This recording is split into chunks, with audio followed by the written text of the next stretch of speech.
Today we talk compliance and data privacy. Hello everyone, Tom Fox back with Maria Davanzo. And today we're going to take up some privacy issues. So Maria, first of all, welcome back. Thanks. So great to be here with you, Tom. I appreciate it. So the privacy landscape is either one of the most interesting or one of the most frustrating. I'm not sure which. Maybe it's in between, because here in the United States, obviously, we have no national law. We have a plethora of state laws led by California. But if you're a U.S. international corporation, you're in Europe, where there's GDPR, and in the United Kingdom, GDPR Light. The privacy landscape can be incredibly challenging, and I wanted to start with, how have you seen that evolve literally over the past 5 years since GDPR became law in the EU? Yeah, you're right. It's really been quite a growth in the privacy area, and it is very interesting since 2018. GDPR, when it came out, really changed things, I think, if you're a privacy professional, for the better, because it no longer was privacy just a paper check the box type of issue, right? It really made its way to the executive agenda and into the business process, right? And that's probably because of the concept from GDPR of privacy by design. And PR, with its requirements, with its reach, and with its various remedies, I think that those three things have really been the real cause for why privacy has developed so much since 2018. In addition to the EU broadly and the UK, I'm sure you know that there are other countries that also came out with laws that were very similar to the GDPR. Singapore, Australia, Brazil come to mind. China even came out with a privacy law of sorts, focused mostly on security initially. And then Canada, I think, rebooted its privacy law. It had always had one, but after GDPR took another look at it. Those countries developed laws since GDPR or strengthened their laws. And then the US, the various states followed suit, as you said, beginning with California. Now we have six states actually in the US that currently have state privacy laws. So there's been lots of growth in that area since 2018, for sure. So if you were asked by a client or counseled a client on how to begin to think through implementing a global privacy policy, how might you at least start that conversation with them? Yeah, that's a big challenge, right? So in my prior role, in addition to the chief ethics and compliance officer hat, I also wore the chief privacy officer hat. And we absolutely needed to wrestle with that. We were in 60 different countries. And so the way I started it was I found myself a really good outside counsel, right? A really good privacy lawyer. I worked with a guy who is now at Gibson Dunn. He sits in London, smart lawyer, focused solely on privacy. So a guru of sorts in the privacy area, but really a practical guy. And he was so busy with privacy that in and of itself permitted me to trust his advice, because he didn't need the business, so to speak. And one of the things we did together was we assessed what laws applied to my organization, given my geography, the type of data that we collected, how we used that data, with whom did we share the data. And then when we saw which laws would be applicable, we did an assessment as to which one was the most restrictive, and then came up with a global privacy program that rose to that level. Generally speaking, for most organizations, I think that would probably be GDPR, assuming that the GDPR was applicable. But if not, if there are areas where there's a more restrictive law for you as an organization, then you should meet that standard across the board, because you can't have a structured framework within your privacy program. It's just unsustainable. Maria, let me pick up on a different point that you raised in that answer, which was utilizing trusted outside counsel. You said you had in your mind, just an excellent privacy lawyer. And I wondered if you could say a few words about the utilization of a true subject matter expert, even if you're a chief compliance officer, bringing in someone who can help you, who can help either graft your program, look at your program, or just advise you. Could you say a few words about that part of being a CCO? Yeah, sure. That was super important to me, both as a CO and as a privacy officer. The way I utilized outside counsel as a subject matter expert, privacy certainly was broad, because I wasn't as versed in the privacy area as I was on the compliance side. With regard to compliance, really, anti-bribery and corruption issues and economic sanctions issues were the two areas in which I leveraged different outside counsel, but also equally as well-versed in the area. You have to be, as a CEO and as a privacy officer, you have to be humble and understand what you don't know and where you need that advice and counsel, and not be afraid to ask for that help.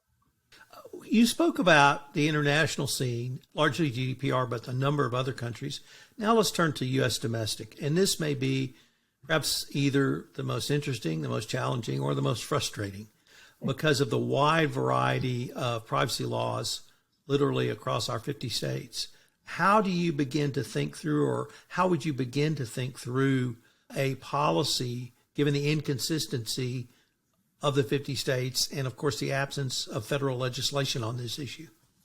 Yeah, I would take a similar approach as I did at the global level. Before we get there, there are, like I said, there are 6 states, right? So California, Colorado, Connecticut, Utah, Virginia, and interestingly, Iowa very recently just enacted a law there. As you probably know, there's federal law that's been proposed by the U.S. Congress, the American Data Privacy and Protection Act. I'm not really sure that's going anywhere. It's been out there for a while. And since we have these 6 states that have different approaches, it would be difficult for federal law to cover off on all of those. There are some high-level similarities in those laws, but there are enough differences to make it a compliance challenge, which is interesting and frustrating at the same time. I would focus on things like data mapping, right? Do you know where your data is? Purging old data. You have to be very aware of getting rid of data that you no longer need for legitimate business use, because otherwise there's a chance for misuse, as well as if you get hit with a data breach or data incident, as we like to call it when I was practicing, a leak of data that you didn't need that could cause harm. Nobody needs that problem, right?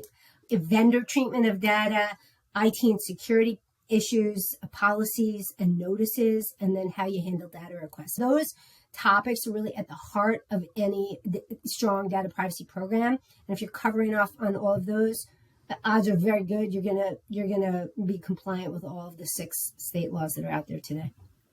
Let's move to your incident issue, because cybersecurity incidents are as ubiquitous as about any other type of incident in the corporate world now. And probably since Target and their HVAC vendor got them hacked, moving forward, we've seen regulators and even the Securities and Exchange Commission struggle with telling us how and when companies should reveal that information, release that information. So I wanted to maybe start with, how do you see that trajectory in the United States in terms of publicly announcing an incident has occurred and data may have been compromised? Yeah, that's a tough one. I've dealt in large measure with European incidents and having to deal with the data regulators over there. And typically there would be a disclosure requirement if there was some significant harm to a data subject in connection with that incident. And I would think that the U.S. would likely take a similar approach.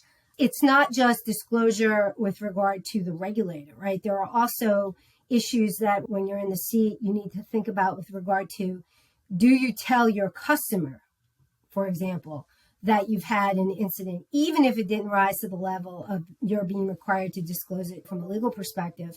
And that really, I found it really just depended, and it's such a lawyer answer. It's facts and circumstances specific, right? And so it just depends not only on what happened and how bad was it, so to speak, but also where are you in the world? There were jurisdictions in which we had incidents that did not rise to the level of requiring legal disclosure.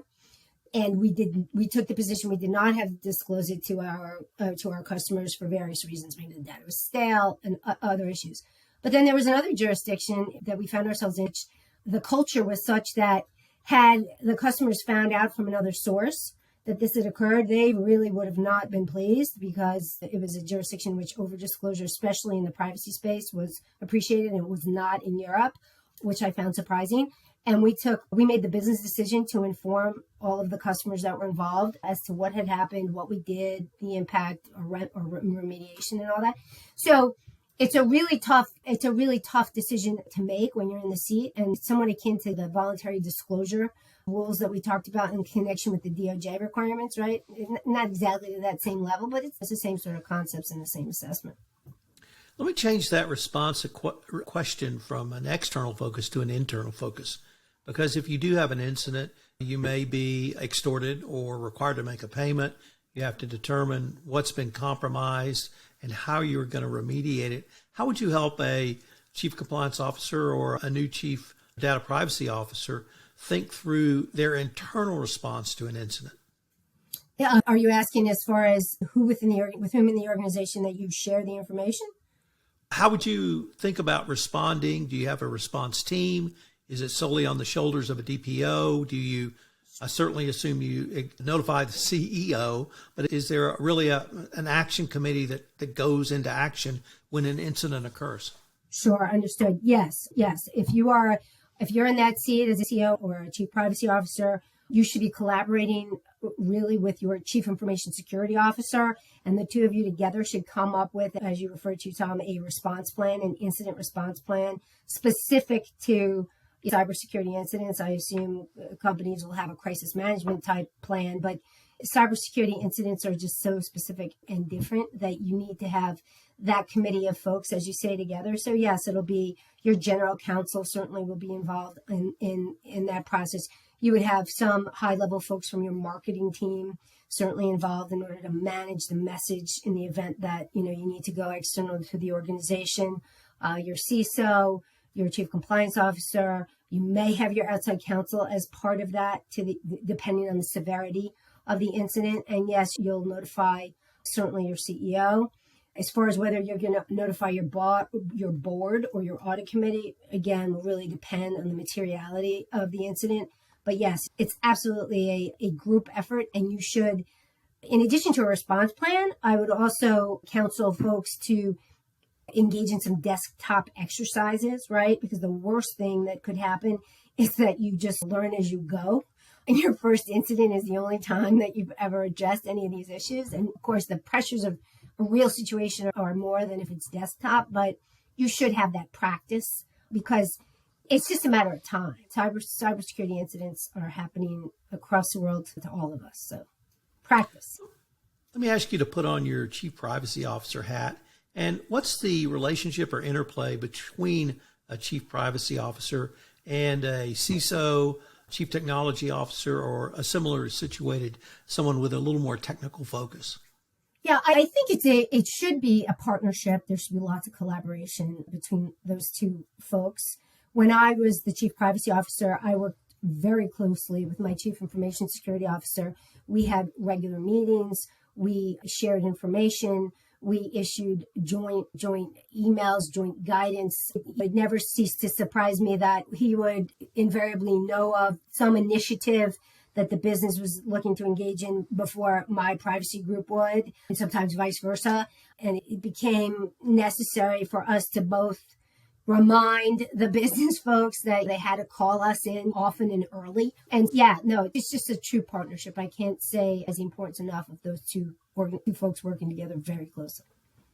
Let me ask you if I could to speculate about something that was in the headlines recently, and it involved Tesla. Tesla they have cameras in their automobiles, and passengers and or drivers may be a little surprised to know that Tesla keeps those videos if the video is on. And they were sharing that internally in Tesla.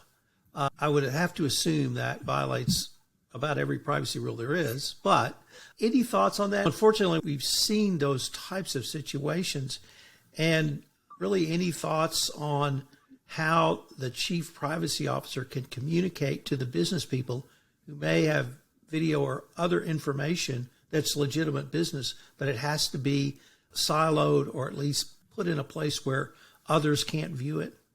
Yes, so a couple thoughts about that Tesla situation, right? As I was reading about that, I just continued to shake my head because it was just astonishing to me what was going on. My understanding is Tesla's gotten sued in connection with the sharing of those videos. The employees were, I think it was the recent lawsuit or one prior to, they were putting them on the internal Tesla sort of Teams type channel and and sharing them for their own entertainment, really. Look, the chief privacy officer there has his or her hands full. Certainly, you can educate, you can train. Of course, we offer training, and so they can certainly roll out training about the privacy aspects of what happened there and why they shouldn't be doing that.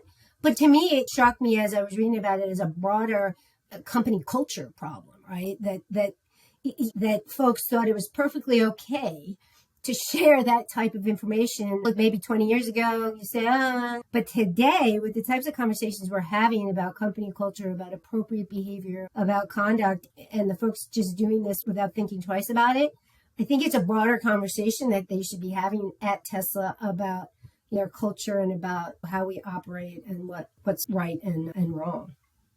Marie, unfortunately, we are near the end of our time for this episode, but if our listeners wanted more information on the services that Treliant offers around this, what would be the best place for them to go?